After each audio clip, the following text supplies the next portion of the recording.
राजीव रावत, आप देख रहे हैं पब्लिक वॉइस।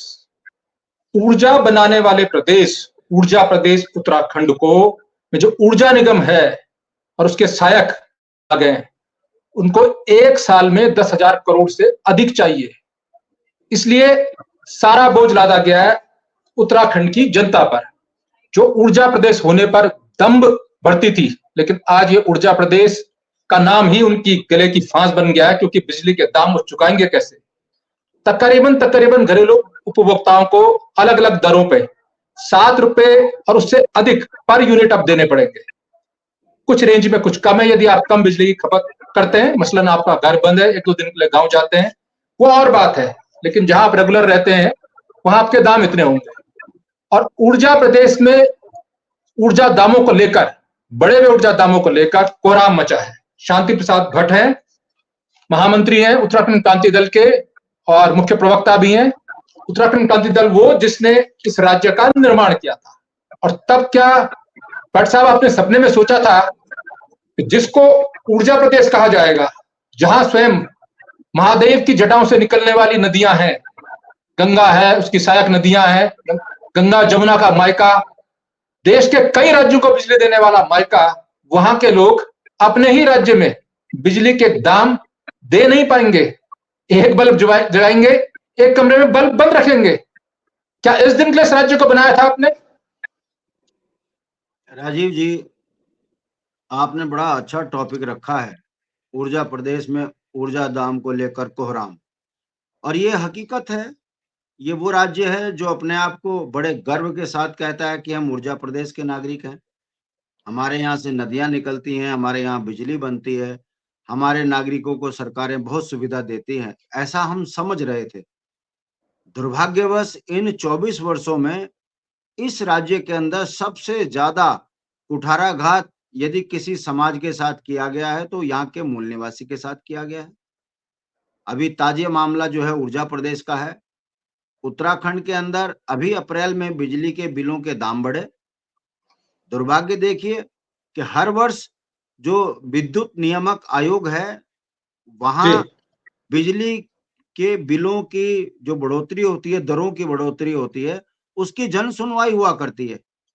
अभी हाल में वो जन सुनवाई खत्म हुई और अभी दोबारा 2 महीने और नहीं हुए और अभी फिर दोबारा जन सुनवाई शुरू हो गई और ऊर्जा विभाग विद्युत नियामक आयोग के अध्यक्ष के सम्मुख पहुंच गए, ये कहकर कि हमारे से जो है बिजली विभाग नहीं चल रहा है, बिजली के बिलों के दर और बढ़ाए जाएं। वो प्रस्ताव लेके चले गए। आनन फानन में जन सुनवाई हुई और हमने बड़ी जोरदार तरीके से एक बात को रखा कि आप ये बताइए ये ऊर्जा प्रदेश है किस काम का। अगर उत्तराखंड के अंदर आम आदमी की पेइंग कैपेसिटी है तो बिजली के बिल बढ़े, कोई आपत्ति नहीं है। मगर आदमी के पास रोजगार नहीं है, गरीब किसान खेती से दूर है, जंगली जानवर परेशान कर रहे हैं, बड़े ऊंचे वाले क्षेत्र में बर्फ के कारण खेती नहीं हो पाती है, जिस कारण आम जनमानस बिजली के बिल देने की स्थिति में नहीं है। आप ये बताइए कि आप उत्तराखंड में ऊर्जा प्रदेश के नागरिकों को, जो गरीब किसान है, उनको क्या सुविधा दे रहे हैं? इस पर चुप। कहने का मतलब है गुंडागर्दी है। और इस गुंडागर्दी के खिलाफ उत्तराखंड का जनमानस जिस तरीके से परेशान है और जिस तरीके से उत्तराखंड का जनमानस परेशानी के कारण त्राहिमाम कर रहा है, मुझे बड़ी खुशी है कि आप जैसे चैनल इन चीजों को उठा रहे हैं। सरकार की नाक के नीचे विभाग लापरवाह है और यदि सरकार इस पर संज्ञान नहीं लेगी, बिलों के अगर बढ़ोतरी हुई तो उत्तराखंड के अंदर एक समय ऐसा आ जाएगा कि लोग बिजली का बिल भर देने की स्थिति में नहीं आएंगे और राज्य में त्राहिमाम हो जाएगी। दुर्भाग्यपूर्ण है, दुर्भाग्य की बात है कि भारतीय जनता पार्टी की नाक के नीचे ऐसा हो रहा है और हमारी सुनवाई नहीं हो रही। अच्छा, जो तर्क दिया जा रहा है कि ऊर्जा जो निगम है, ऊर्जा बनाने वाला निगम, ऊर्जा बेचने वाला निगम, कई मामलों में अन्य राज्यों के साथ और भारत सरकार के साथ संयुक्त तौर पर, संयुक्त उपक्रम के रूप में, और कई जो भारत सरकार के उपक्रम है उसमें रॉयल्टी लेने वाला निगम, क्या सचमुच इतने संकट में है? देखा आपने जो इनके इंजीनियर हैं, एमडी हैं, क्या इनके बच्चों के पास खाना खाने के लिए नहीं हो रहा है? रहने के लिए नहीं मिल रहा है उनको, वाहन नहीं है, बस में जाते हैं, क्या कपड़े नहीं है इनके पास, कपड़े पुराने हो गए, क्या क्यों चाहिए इनको? क्या स्थिति है ऊर्जा निगम के अभियंताओं की उत्तराखंड में? बहुत सही सवाल आपने किया है। उत्तराखंड की जनता को यह समझना चाहिए कि जब ये राज्य बना था तो बिजली विभाग के 3 भाग कर दिए गए थे। पिटकुल बनाया गया, उज्ज्वल बनाया गया और यूपीसीएल बनाया गया। तीनों के काम अलग अलग बांटे गए, ये कहकर कि ऊर्जा प्रदेश के अंदर कार्य प्रणाली में सुधार आएगा। ट्रांसमिशन का काम था बिजली की लाइनें बिछाने का बड़ी बड़ी, ताकि जो बिजली उत्पादन होता है वो दूसरे राज्यों तक पहुंचाया जाए।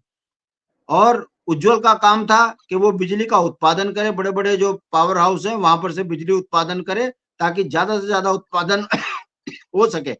और यूपीसीएल का काम था घर घर बिजली भेजना और वहां से फिर उसका रेवेन्यू इकट्ठा करना। ये 3 विभाग डेवलप हुए। राज्य बनने के बाद उत्तराखंड सरकार में अधिकारियों का ढांचा बढ़ गया। पिरामिड जो है ऊपर ज्यादा हो गए अधिकारी और नीचे कर्मचारियों का ढांचा 0 हो गया। आज पूरे उत्तराखंड के अंदर पहाड़ों में ठेकेदार की लेबर काम कर रही है।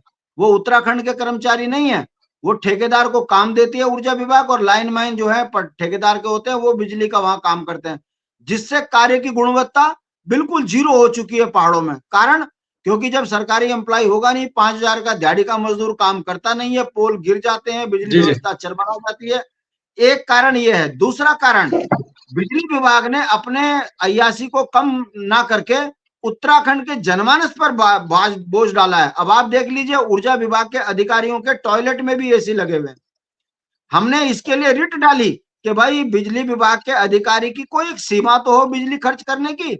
तुम 10-10, 15-15 हजार यूनिट खर्च कर रहे हो और तुम्हारे को वो सब माफ हो रहा है, आम गरीब जनता कहां जाएगी इसके लिए। तो बिजली विभाग ने थोड़ा कम जरूर किया, मगर अधिकारियों का ढांचा बढ़ा दिया, कर्मचारियों का ढांचा 0 कर दिया, जिस कारण बिजली के जो है स्थिति चरमरा गई और आज उत्तराखंड के अंदर आम जनमानस के लिए मुसीबत हो गई। तीसरी बात, फिर इन्होंने बिजली विभाग में रेवेन्यू इकट्ठा करने के लिए काम ये जो है ठेकेदारों को दे दिया। वो ठेकेदार कौन थे?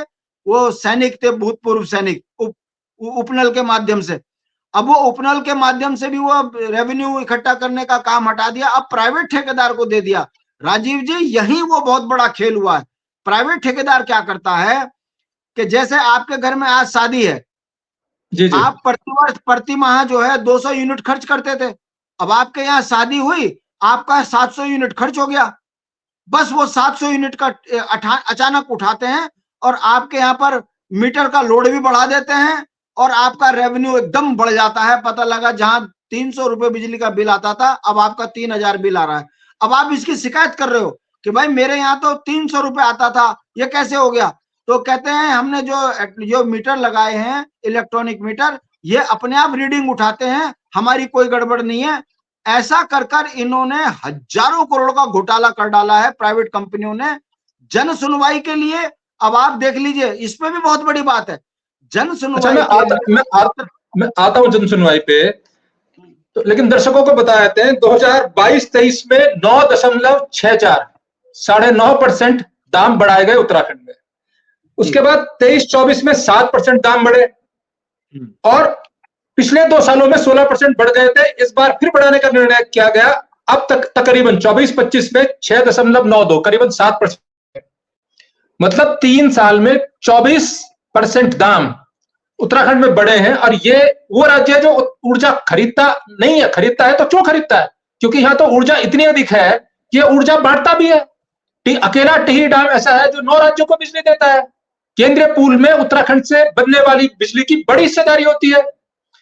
ऐसे में ये जो संकट है और हर बार ये दाम बढ़ रहे हैं, मैं आपसे सिर्फ ये समझना चाहूंगा, क्या बार बार प्राइवेटाइजेशन को लेकर जैसे पूरे देश में चला है, A1 A2, अब आप जानते हैं अडानी ग्रुप इसमें आ गया है, बहुत सारे ग्रुप यहां आए हैं। ऊर्जा बनाने वाले प्रदेश पर भी क्या इन ग्रुपों की नजर है कि कथित तौर पर आप घाटा दिखाते जाओ? ये तो नियामक आयोग को 27% वृद्धि का प्रस्ताव दिया था इन्होंने। आप लोगों की जन सुनवाई के बाद ये कुछ कम हुआ है, लेकिन बढ़त तो फिर भी 7% की हो गई है। क्या ये बड़ी साजिश चल रही है कि उत्तराखंड के ऊर्जा स्रोतों पर, उत्तराखंड में ऊर्जा बांटने पर, ऊर्जा के बिल काटने पर, ये तमाम चीजें, बिल तो आप कई रहे ठेकेदारों पे चले गए, उनके मजदूर काम कर रहे हैं, उन्हें 5-6 हजार रुपए देते हैं, तो पैसा चाहिए क्यों उनको?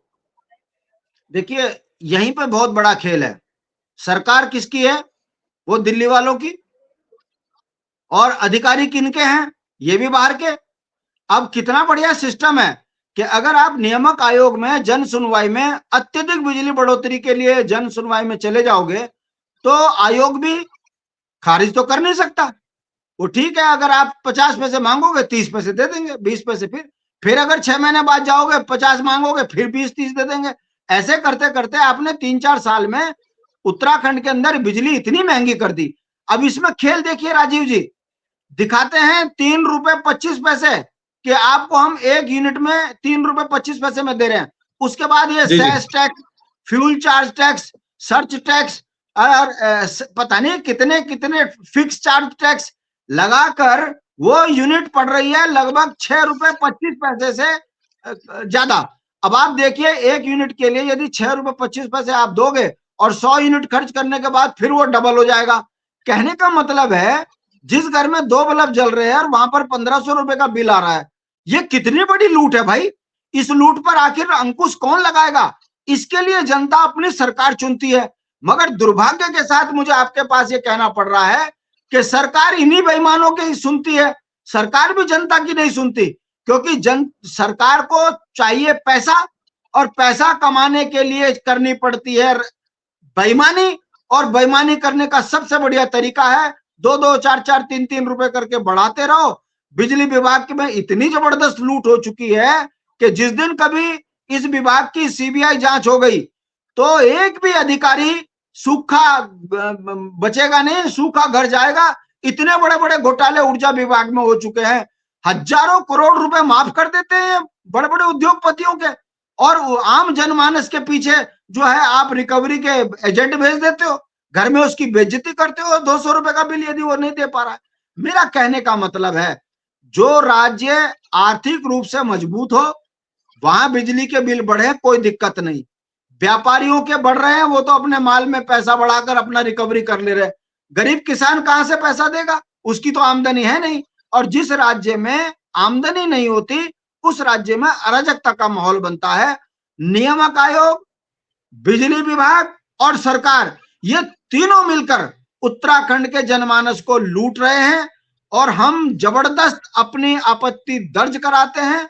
मुझे बड़े दुख के साथ ये कहना पड़ रहा है कि बिजली विभाग सरकार के इशारों पर आम जनमानस का खून चूसने पे आ गया है, इसीलिए बिजली के बिल और बिजली की दरों में बढ़ोतरी होती जा रही है। मैं बड़े दुख के साथ कह रहा हूं 4 आदमी आंदोलन के लिए बाहर नहीं निकल पा रहे, क्योंकि सबके चश्मे में कांग्रेस भाजपा बैठ चुका है। उनको लगता है कि हम विरोध करेंगे तो हम तो भाजपा हैं, हम विरोध करेंगे हम तो कांग्रेस हैं। इस कारण धीरे धीरे एक एक आदमी की गर्दन कट रही है, घर बर्बाद हो गए, सब कुछ हो गया, मगर जन आंदोलन लोग करना भूल गए। सरकार इसी का फायदा उठाकर धीरे धीरे। चलिए, जब आप लोगों ने हंगामा किया विद्युत नियामक आयोग की जन सुनवाई में, उसके बाद मैंने अपना बिल देखा। ये मेरा बिल है जो आया हुआ है, ये आरंभ होता है 2149 रुपए, मैं नजदीक भी दिखाऊंगा, और उसके बाद इसमें फिक्स चार्ज है, क्या चार्ज है 85 रुपए की दर से 340 रुपए एक बढ़ोतरी हो गई। फिर आगे लिखा है विद्युत कर, फिर आगे लिखा है ग्रीन कर, 15 पैसे के हिसाब से 72 रुपए ये हो गया। होते होते ये 2518 रुपए हुआ। उसके बाद इसमें कई देय जुड़ गए और ये 2805 रुपए। अब ये ग्रीन कर उत्तराखंड को काय को देना? कोई ग्रीन कर है? इसमें छपा है ग्रीन कर, अगर मैं नजदीक से दिख पाएगा तो मैंने वो क्रॉस किया है, अगर दर्शकों को दिखेगा तो ग्रीन कर ये है। अब जो दुनिया को ग्रीनरी दे रहा है, जो दुनिया के पर्यावरण का संतुलन करने वाला प्रदेश है, जो ऊर्जा बनाने वाला प्रदेश है, वो ऊर्जा कर काहे को दे? उत्तराखंड से माना ऊर्जा कर, किसी राज्य को ऊर्जा कर इसलिए लगता है कि अगर उत्तराखंड से ऊर्जा जा रही है बिहार में और बीच में उत्तर प्रदेश की बहुत सारी चीजें खराब हो रही हैं, उनकी सड़कों को दिक्कत आ रही है, उनको दिक्कत आ रही है, तो बिहार वालों को उत्तर प्रदेश को कोई टैक्स देना पड़ेगा, उत्तराखंड को तो वो दाम देगा। बीच में उसकी ग्रीनरी खराब हो रही है, उसके जंगल कट रहे हैं, तो वो देगा। बिहार को जो उत्तराखंड मांग रहा है या यूपी मांगेगा, क्योंकि रास्ते में वो पता है उत्तराखंड जो बिजली का निर्माता है, जहां अथाह बिजली बनती है, और अगर ये सारी बिजली उत्तराखंड को ही मिल जाए तो कई राज्यों में अंधेरा छा जाएगा। तो ये ग्रीन कर किस बात का? ये विद्युत कर किस बात का? बहुत सही सवाल किया राजीव जी आपने। ये पहाड़ की भोली जनता के मुंह पे वो तमाचा है जो उत्तराखंड 75% ग्रीन है, जहां जंगल हैं, जो सबसे ज्यादा पर्यावरण संरक्षित करके देश को स्वच्छ हवा देता है, और यहाँ की जनता ये मांग करती रही है भारत सरकार से कि हमको ग्रीन बोनस दिया जाए। और देखिए, ये भारतीय जनता पार्टी के समर्थक, ये भाजपा कांग्रेस के समर्थक आज आपकी इस डिबेट को सुन लें कि जो पर्वतीय मूल के लोग, जो उत्तराखंडी अपने आप को ग्रीन बोनस मांगते थे, इन सरकारों ने पे गाल पे तमाचा मारकर हमसे ही ग्रीन बोनस का पैसा इकट्ठा करना शुरू कर दिया। इससे बड़ी लूट, इससे बड़ी डकैती, इससे बड़ी बेईमानी उत्तराखंड में कोई सरकार नहीं कर सकती, जो दामी सरकार भाजपा कर रही है।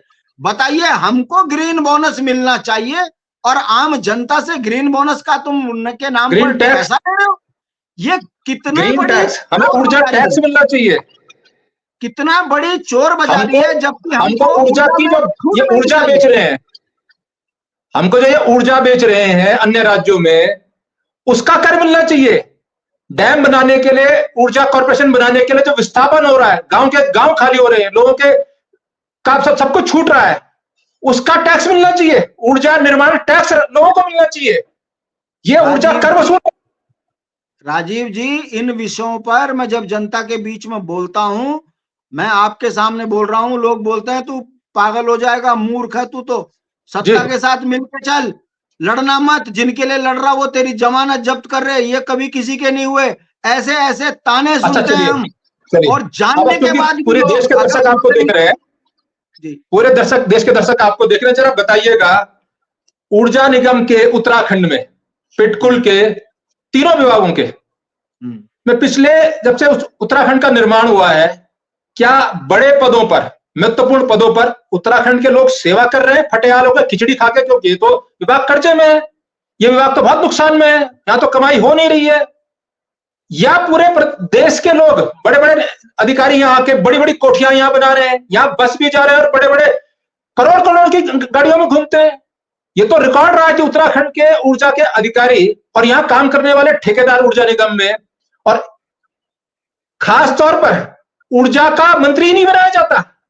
ये इतना बड़ा विभाग बन गया है कि मुख्यमंत्री इसको छोड़ते ही नहीं है।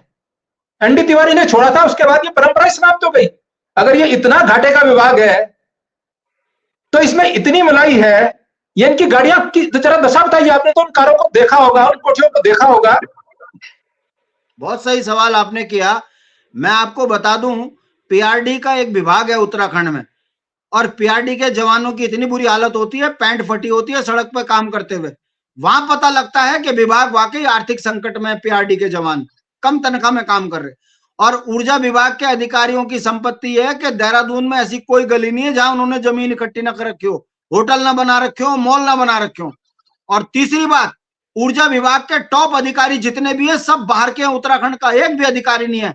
एक अधिकारी पीसी ध्यानी है जो पिटकुल में एमडी बना था, उसके पीछे पूरी सरकार पड़ गई, उसके पीछे पूरी लॉबी पड़ गई बेईमानों की, किसी तरीके से उसे हटाया जाए। ये बात मैं आपके सामने इसलिए कह रहा हूं कि नाम का ये पहाड़ी राज्य है, मगर पहाड़ के लोगों को उच्च पदों पर नहीं बैठाया गया है। यह उसी का परिणाम है कि हर विभाग में लूट और छूट मची हुई है। और आपने जो विभाग में बात कही है, मुख्यमंत्री का काम होता है सरकार चलाने का, मुख्यमंत्री का काम होता है जहां व्यवस्थाएं बिगड़ रही हैं उसे दुरुस्त करने का। मगर मैं बड़े दुख के साथ ये कह रहा हूं कि मलाई के सारे विभाग मुख्यमंत्री की ने अपने पास रखे हुए हैं। जो मुख्यमंत्री राज्य का फाइलों के नीचे दबकर बैठा रहेगा वो क्या राज्य चलाएगा?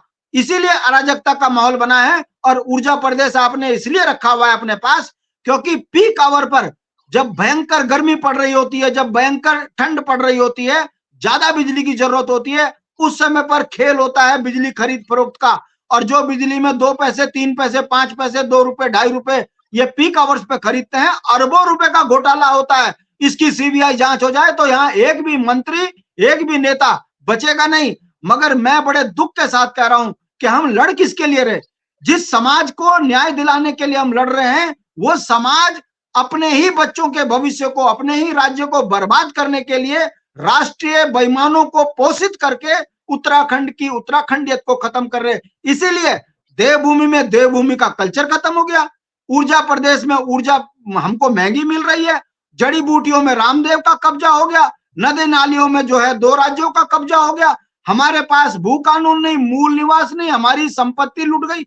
ये राज्य बन किसके लिए गया? और 42 से ज्यादा शहादत देके हमने राज्य मांगा क्यों? जब हम इस सवाल का जवाब जनता से लेते हैं तो दिन में तो सब जवाब और दीजिए, जनता के जवाब आना, क्योंकि समय होने वाला है। एक विषय, क्या इन जन सुनवाइयों में विद्युत नियामक आयोग में जो लोग मोटी मोटी तनख्वाहें खाते हैं, एक विषय तो यह है कि ऊर्जा निगम और ऊर्जा विभाग से रिटायर्ड अधिकारियों को, जो जिन पर ही आरोप लगते हैं सारी गड़बड़ियों के, वही बाद में सदस्य और अध्यक्ष बन जाते हैं। उनका क्या काम? उन्हीं के काम पर अंकुश लगाने के लिए तो ये नियामक आयोग है। आपने बहुत सही सवाल किया है। ये आम जनता को नहीं मालूम कि विद्युत नियामक आयोग में कोई रिटायर्ड जज या कोई प्रतिष्ठित सामाजिक व्यक्ति जिसका सरोकारों से लेना देना हो, उसको रखा जाता है। मगर देखिए यहां खेल, ऊर्जा विभाग से रिटायर हो, पहले ऊर्जा विभाग में लूट मचाओ, उसके बाद मुख्यमंत्री कार्यालय में सेटिंग करो, और उसके बाद फिर विद्युत नियामक आयोग में बन जाओ अध्यक्ष। और उसके बाद क्या होता है? ऊर्जा निगम से जो प्रस्ताव बिजली बढ़ोतरी के विद्युत नियामक आयोग में आते हैं, बतौर सदस्य अध्यक्ष, वहां उसको एज इट इज स्वीकार कर लो। मर कौन रहा है? उत्तराखंड की जनता। गर्दन कौन काट रहे? बाहर वाले। सरकार किसकी? बाहर वालों की। दिल्ली के दबाव में मुख्यमंत्री से लेकर विद्युत नियामक आयोग सब मिलकर उत्तराखंड की गरीब जनता के ऊपर बिजली महंगी कर रहे हैं। और हम बार बार बोलते हैं कि विद्युत नियामक आयोग में किसी रिटायर्ड जज को बैठाइए, किसी ऐसे व्यक्ति को बैठाइए जिसको उत्तराखंड का दर्द हो, मगर मैंने आज तक ऐसा होते हुए देखा नहीं है। यही कारण है कि ऊर्जा प्रदेश के अंदर बिजली विभाग की बड़ी दुर्गति हो रखी है और आम जनमानस परेशान है। दूसरी बात, जब चलिए अरे बता दीजिए मुझे पूछने दीजिए। आप जिनके पास जन सुनवाई के लिए गए थे, आपकी इसी बात पे भट्ट जी, जिनके पास जन सुनवाई के लिए आप गए थे, वो कार्यवाहक अध्यक्ष जी जो ML प्रसाद जी हैं, क्या हैं, किस गांव के हैं उत्तराखंड में, किस पहाड़ की चोटी के हैं, कहां के रहने वाले हैं? ये उस चोटी के हैं जिस चोटी में उत्तराखंडियत खत्म की जाती है। उस गांव का ना तो नाम है ना पता है, मगर उसके संबंध सीधे मुख्यमंत्री से हैं। बड़े दुर्भाग्य के साथ मुझे कहना पड़ रहा है। उत्तराखंड के हैं ये? अरे ये जो जन सुनवाई कर रहे हैं उत्तराखंड के मूल निवासी हैं। उत्तराखंड का मूल निवासी तो कभी किसी आयोग का अध्यक्ष बन ही नहीं सकता। अगर बनेगा तो वो उत्तराखंडियत पे काम करेगा, इसलिए उसको रखा नहीं जाएगा। उसको तो बिना प्रमोशन के घर बैठाने का काम ये सरकारें कर रही है। और सरकारें इसलिए कर रही है कि उत्तराखंड की जनता इन बेईमानों को पोषित करके सत्ता दे रही है, इसीलिए धीरे धीरे गर्दन कट रही है। मैं आपके सामने दूसरा उदाहरण दे रहा हूं कि उत्तराखंड के अंदर अगर किसी व्यक्ति की बिजली का बिल में कोई विरोध होता है, पोल नहीं लग रहा, बिजली का करंट लग रहा, कहीं कोई शिकायत होती है, उसके लिए लोकपाल विद्युत वो विद्युत विभाग है, लोकपाल विद्युत विभाग, जिसे अम्बड्समेंट बोलते हैं। वहां पर सुभाष कुमार जी को रिटायर हुए 4 महीने हो गए, जन सुनवाइयों का चट्टा लगा हुआ है। विद्युत नियामक आयोग के सीधे अधिकार में होता है वहां पर उसके अध्यक्ष की नियुक्ति का अधिकार। 4 महीने पहले जो कमेटी बनी थी, उस कमेटी ने किसी एक व्यक्ति का नाम रिकमेंड कर दिया, और मैं बड़े दुख के साथ कह रहा हूं, वो दुर्भाग्य से उत्तराखंड का हो गया। अब आप लॉबी देखिए, उस व्यक्ति को अभी तक नियुक्ति नहीं मिली। नियुक्ति ना मिलने के जो सूत्र बता रहे हैं कि भैया यदि वो होता कोई जैन, गुप्ता, चौधरी, अग्रवाल, तुरंत हो जाता, मगर गलती से वहां पर कोई पर्वतीय मूल के व्यक्ति का नाम जो है चयनित कर लिया गया, उसका नाम वो कर ही नहीं रहे। कहने का मतलब है यदि 3 साल तक लोकपाल की नियुक्ति नहीं हुई तो उत्तराखंड में जन सुनवाई के अंदर लाखों शिकायत पेंडिंग हो जाएंगी। वहां लोग आते हैं, सैकड़ों में आते हैं, निराश होकर चले जाते हैं जन सुनवाई के बगैर। ये जो चलिए एक अंतिम विषय, भट्ट साहब पुनः आपसे चर्चा करते रहे, अंतिम विषय और बहुत बड़ा विषय है जी। दुनिया में तो नाम है ही, लेकिन एशिया के सबसे बड़े ऊंचाई स्थित वाले बांधों में से एक, टॉप 3 में जो है टिहरी बांध, जहां वर्तमान में 1400 मेगावाट बिजली का उत्पादन, होता है और इस साल के अंत तक 2400 मेगावाट हो जाएगा। 9 से अधिक राज्यों को टिहरी बांध से केंद्रीय पूल के जरिए बिजली मिलती है। उस बांध का जिस पर टिहरी रियासत की राजधानी डूब गई, और रियासत नहीं कह रहा हूं, देश अलग था। आप लोगों को जानकारी दूं, टिहरी देश अलग देश था, भारत देश अलग देश था। भारत बनने के करीबन 1.5 साल बाद विलय हुआ। उस देश की राजधानी थी, वो डूब गई। वहां के गांव डूब गए।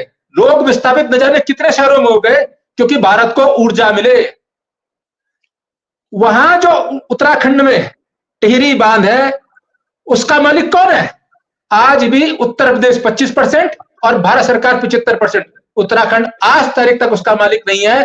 क्या इन जन सुनवाई में, क्या इन नियामक आयोगों ने, क्या ऊर्जा मंत्रियों ने, उत्तराखंड की सरकारों ने बिजली दाम बढ़ाने, उत्तराखंड के लोगों पर ऊर्जा टैक्स लगाने, उत्तराखंड के लोगों पर कथित कर लगाने, ग्रीन कर लगाने, बिल में छापने ग्रीन कर, क्या इसके बजाय कभी भारत सरकार से कहा कि हम मालिक है, ये राज्य हमारा है, तुम दोनों काहे के मालिक बन गए, और यदि मालिक बने भी हो तो हमारा हिस्सा कहां है? क्या इसको लेकर कभी पैरवी की? इतना बेहतरीन सवाल आपने किया कि हमने, राजीव जी, देश की एकता और अखंडता के लिए हर दिन अपनी गर्दन कटवाते हैं। देशभक्त कौम है उत्तराखंड की। हम देश की सीमाओं में हैं तो देश सुरक्षित है, हम सेना में हैं तो देश शांति के साथ प्रगति की ओर बढ़ रहा है। और हमें क्या मिल रहा? हमने तो इस देश के विकास के लिए, जब विद्युत उत्पादन की बात आई तो हमने पूरी सभ्यता को डुबा दिया टिहरी डैम की। जबकि वो उस समय पर, जब 1947 में देश आजाद हुआ था, तो वो एक राज्य के राजा के अधीन अलग राज्य देश था। हमने देश की राजधानी थी। देश के लिए हमने पूरी टिहरी की सभ्यता संस्कृति को डुबा दिया। हमने कहा देश प्रथम। क्या मिला हमको? एक बूंद पानी हम अपने उसमें से नहीं निकाल सकते। एक बूंद पानी, राजीव जी, बिजली तो छोड़ दीजिए, हम वहां से एक बूंद पानी का इस्तेमाल नहीं कर सकते। हमारी वहां बोट नहीं लग सकती। हमारे वहां से वहां मच्छी उत्पादन में हमारे ठेकेदारों को काम नहीं मिल सकता। यहां तक कि THDC के अंदर हमारा कोई बड़ा अधिकारी नौकरी नहीं पा सकता। वो तो शुरू में लग गए टिहरी डैम में हमारे लोग, आज हमारे लोगों की नियुक्ति तक नहीं हो रही है। ये विकास हमारा इन राष्ट्र पार्टियों ने किया है, जबकि हम हर रोज तिरंगे से लिपटकर इस देश के लिए मरते हैं, इस देश की आन बान शान के लिए। और उसके बाद भी हमारी ये दुर्गति इन राष्ट्रीय पार्टियों ने की है। दोनों राष्ट्रीय पार्टियां, भाजपा कांग्रेस, मैं बड़े दुख के साथ कह रहा हूं कि इसमें दोष इन पार्टियों का नहीं है, दोष जनता का है, जिन्होंने 42 शहादत भूल गए। जो जनता ये भूल गई कि जिन्होंने आपके लिए बलिदान दिया उनको सत्ता मिलनी चाहिए, या जिन्होंने आपके बच्चों का भविष्य बर्बाद किया, गांव बर्बाद किया, सभ्यता बर्बाद की, राज्य बर्बाद किया, यहां तक कि आपके संसाधन बेच डाले, आप उन्हीं को सत्ता दे रहे हो। बहुत शुक्रिया, समय हो गया, आपसे पुनः चर्चा करते रहेंगे। लेकिन सोचिए, झारखंड के लोग गर्व करते हैं कि वहां का मुख्यमंत्री ऊर्जा में उन्हें 100 यूनिट, 100 से अधिक कर दिया है। उतनी का छूट देता है, उतने पे पैसा नहीं लेता है। दिल्ली में रहने वाले उत्तराखंड के लोग चिढ़ाते हैं उत्तराखंड के क्या रहने वाले लोगों को कि दिल्ली में कौन सा डैम है, दिल्ली कौन सी बिजली बना रहा है। सारे बिजली खरीदने के बावजूद वो सब्सिडी देता है। देश के कई राज्यों में बिजली में सब्सिडी है, और उत्तराखंड जो बिजली का निर्माण करने वाला राज्य है, ऊर्जा प्रदेश है, वहां ग्रीन कर है, वहां ऊर्जा कर है, वहां फिक्स चार्ज है, और दाम हर साल बढ़ रहे हैं। वहां बिजली इस्तेमाल नहीं कर सकते, ठेके में चला गया राज्य। आखिर ये राज्य उत्तराखंड के लोगों ने बनाया क्यों? इसी प्रश्न के साथ आप जवाब सोचिए। फिलहाल दीजिए इजाजत, नमस्कार।